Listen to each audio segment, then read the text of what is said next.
Ya estamos de vuelta con Pauta en Radio TV. Y estamos de vuelta con Pauta en Radio. Señores, usted puede formar parte de este panel tan interesante a través de nuestras cuentas de Twitter, @DianaMartans, tenemos @LaBuendía25 y también tenemos @HugoSantaromita. Para los que nos acaban de sintonizar, nuestro invitado de hoy es el doctor Daniel Pichel.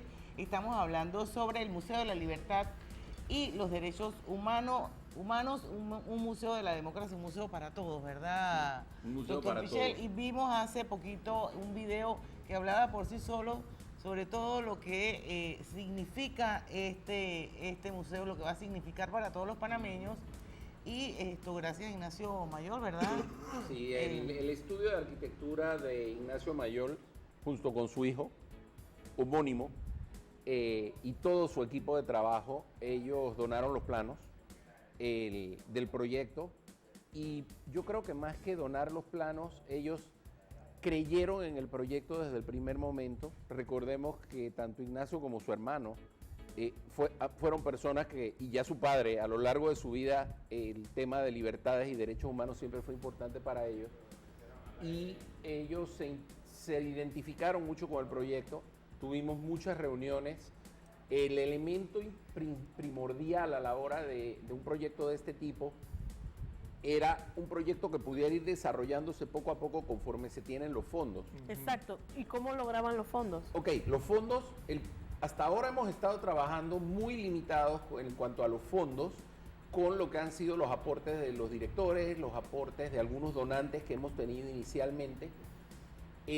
Los planos los donó el estudio de Mayol por completo, pero la idea era que cuando empezáramos a trabajar pudiéramos ir desarrollando el museo conforme se van consiguiendo los fondos.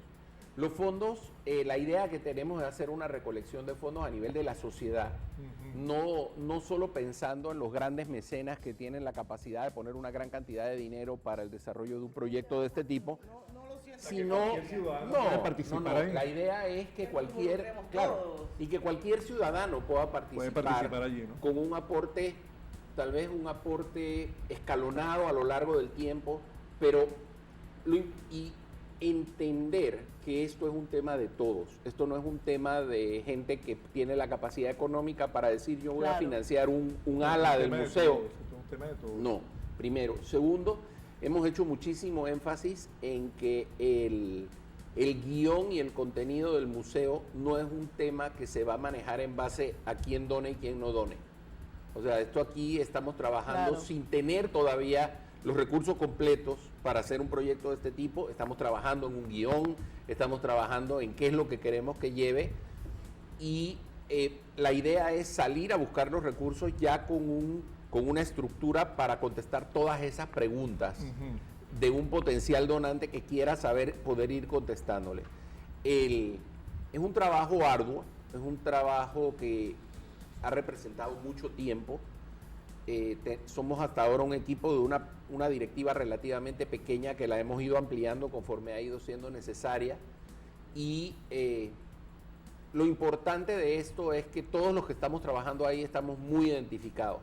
Para poner un ejemplo, el presidente de la fundación, Enrique de Obarrio, está ahora mismo en Washington y tiene varias reuniones en Washington esta semana con organizaciones internacionales de derechos humanos y libertad para discutir temas relacionados con el museo, para poder participar de federaciones y de grupos que estudian y que aglomeran este tipo de instituciones.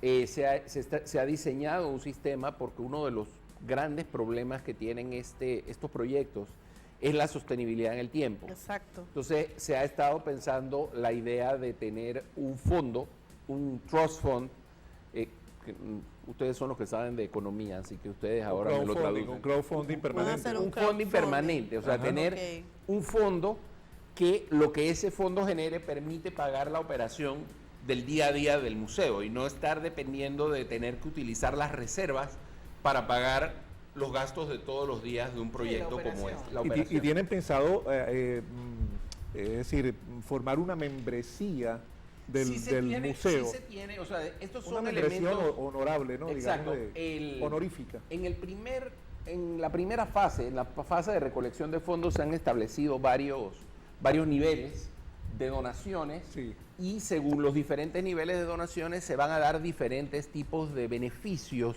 para la participación en las actividades del museo, el reconocimiento a nivel del mismo lugar de todas las personas que puedan donar y que hayan participado y que de alguna forma se hayan sumado al esfuerzo.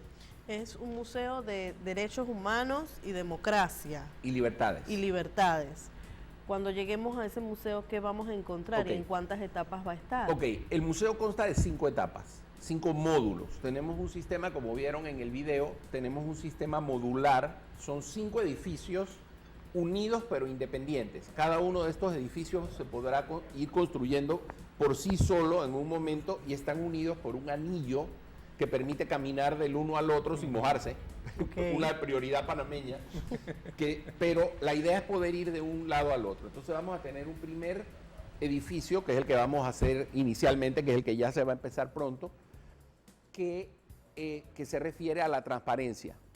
Este edificio, que lleva el nombre del módulo de transparencia, ahí van a estar las oficinas, ahí van a estar todo lo que necesitamos para arrancar.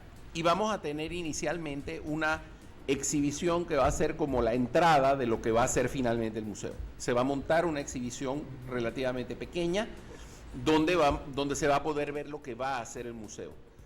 Ahí la idea es que finalmente va a haber una tienda y va a haber un restaurante y va a haber las cosas necesarias para que funcione un lugar así. Ahí tenemos en pantalla una foto de doctor Pichel. De repente con la foto en pantalla ya podemos ilustrar un poquito Si de lo podemos, que usted está hablando. Hay otra foto un poco más cerca. Ok, ahí Ahí que se ve. esto lo que se ve, esto sería la imagen desde atrás, o sea, la parte posterior de los edificios. Con esta sería la fachada principal del lado izquierdo. Lo que vemos del lado izquierdo sería el edificio administrativo y del lado derecho, el que tiene el nombre, es un auditorio. Un auditorio que se quiere hacer un auditorio entre 200, 250 personas con las facilidades de traducción y de todas las cosas que sean necesarias, aparte que ese tipo de auditorio permitiría también obtener fondos para el funcionamiento. Esto también es la parte de atrás. Ustedes pueden ver ahí las columnitas donde está la gente mirando estas columnas. Es el Paseo de los Derechos Humanos. Cada una de esas columnas va a tratar sobre uno de los 30 de los derechos humanos de la Declaración Universal De los la Derechos UNESCO, Humanos, sí, sí. de la UNESCO. Esa es una vista desde arriba. Si esa la podemos dejar un poquito más para explicarlo, si vemos hacia el lado del semicírculo del terreno, al fondo hay un espejo de agua, un lugar de agua con una plaza alrededor, y ahí se contempla hacer un memorial de las personas que han perdido la vida o que han sufrido vejaciones a los derechos humanos en Panamá, que es algo que no tenemos y es algo que es muy importante, que el familiar de alguien que murió tenga un lugar donde recordar a su familiar. Donde recordar a su familiar. claro que sí. Nos hemos reunido con familiares de las víctimas de la dictadura, familiares de las víctimas de violaciones de los derechos humanos, y lo que se quiere hacer es contar con un memorial en esa área y tener un pequeño auditorio al aire libre, donde se puedan hacer presentaciones, Claro. donde se puedan dar conferencias. Al lado derecho, o sea, la fachada es donde quedan las dos calles rectas. El lado derecho, visto de frente, del lado derecho es el auditorio, del lado izquierdo es el edificio administrativo. Después hay dos edificios que quedan hacia la parte superior de la fotografía. Uno de ellos es el que que evoca la memoria, y es ahí donde va a haber una exhibición permanente de lo que ha sido los derechos humanos en Panamá. Y en el otro, que es el de justicia, va a haber una exposición de derechos humanos universal. Ya se han estado conversando sobre temas relacionados con el Holocausto, con grandes genocidios que han ocurrido, y va a haber también un área para exhibiciones itinerantes, que son exhibiciones en algunos países que tienen este tipo de museos. Ellos tienen exhibiciones que van de un lugar a otro y que se exhiben por un tiempo, y le dan al museo una dinámica de que no es que siempre voy a ir a ver lo mismo, siempre va a haber algo adicional que uno pueda ver. Claro. Del lado derecho probablemente está lo que sería el núcleo o la columna vertebral de un proyecto como este. Uno de los edificios se quiere que sea una biblioteca y un centro de documentación donde cualquiera que quiera hacer una investigación Ahí va a encontrar sobre todo. derechos humanos Puede en Panamá, acudir ahí debe poder acudir y ahí debe poder encontrarlo todo. claro. Tener lo que es material de periódicos, material de prensa, videos, etcétera. Se han hablado de muchísimas ideas. Otra de las cosas que se quiere es tener un área de testimonios. Yo puedo contar una anécdota que la mencioné en un artículo hace poco. El día que se puso la primera piedra, al final se me acercó un señor con una mochila y de esta mochila saca unas revistas muy arrugadas con unas fotografías de cuando se atacó a Billy Ford y a Arias Calderón y ellos en la plaza de Santa Ana. De Santa Ana, sí. Y una de las fotografías era una revista muy achurrada, una revista en francés. Y una de las fotografías era de el guardaespaldas de Billy Ford cuando le habían disparado y lo venían arrastrando por la plaza de Santa Ana. Y este señor que se me acercó, un hombre de 50 años tal vez, o 55 años, me dice que él era el hermano de ese guardaespaldas. Y que desde ese momento su familia, y él esto lo hace en parte porque en estos años su mamá murió sin sentir que nunca se le reconoció a su hijo su vida, o sea, que él dio la vida, y dio la vida cumpliendo su trabajo, pero dio la vida por defender esos derechos democráticos de los panameños, como que nunca se le había reconocido.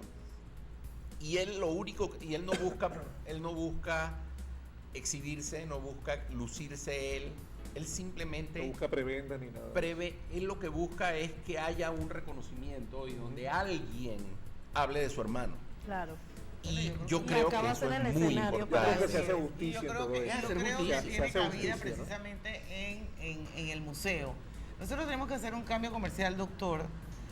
Cuando regresemos yo quisiera que habláramos precisamente sobre el tema de derechos humanos en sí, porque cuando uno habla de derechos humanos la gente siempre tiende a pensar el derecho a la vida. Claro. Que eso es parte de los derechos humanos, pero me gustaría también que viéramos los otros derechos, como es por ejemplo el derecho al trabajo, el derecho a la seguridad social, el derecho a la libertad de expresión, el derecho a la atención el derecho médica. a la educación, es correcto, porque hay derechos civiles y hay derechos políticos. Claro. Entonces vamos a hablar un poco de ese museo que pareciera que va a cubrir todos los derechos o solamente va a ser... No, esto es la idea, Eso es es- cubrir todos los derechos. Exacto. Eso es lo que me gustaría que cuando regresemos del cambio hablemos un poco para poner en contexto Y lo en que es el ejemplo. museo. Y en ejemplo, eso es muy importante. Así ¿Qué que hechos van a estar ahí representados en el museo? Por decir un ejemplo. vamos a ir al cambio comercial ¿Cómo no? y venimos con más de Pauta en Radio. Usted no se mueva de su televisor. Ya venimos. Ya volvemos con Pauta en Radio TV.